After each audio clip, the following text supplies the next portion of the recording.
మొండి బావ గడసరి మరదల పిల్ల ఎపిసోడ్ 26 పంపించడానికి మాట్లాడుతూ నగలు మొయ్యలేకపోతుంది, ఇబ్బంది పడుతుందండి తను అని చెప్పాడు.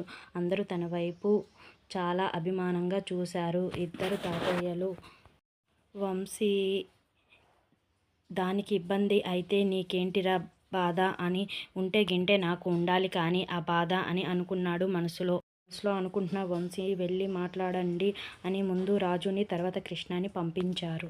కృష్ణ లేచి నడుస్తుంటే కృష్ణ పడిపోయింది. దాంతో వెంటనే రాజు కృష్ణని గట్టిగా పట్టుకొని నిలబెట్టాడు. వంశీకి ఒక రకమైన మనసులో బాధ కలిగింది.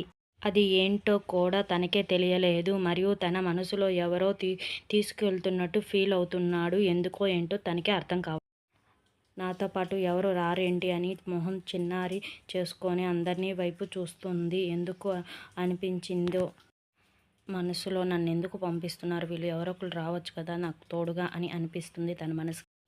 చాలా వరకు వంశీ ఫీలింగ్స్ మనసులోనే అనుకుంటాడండి, బయటికి చెప్పడు. తను చాలా సైలెంట్గా ఉండి చేయాల్సిన పనులన్నీ చేస్తూ ఉంటాడు. మన స్టోరీలో వీరో చాలా అంటే చాలా కన్నింగ్ ఫెలో.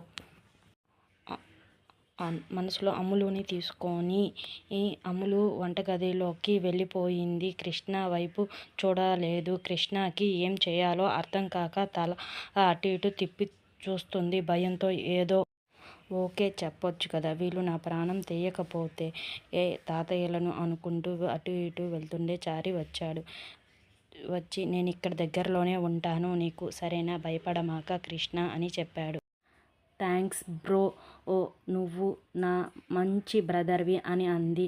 ఆ నిమిషం చారీని దేవుళ్ళ అనిపించింది.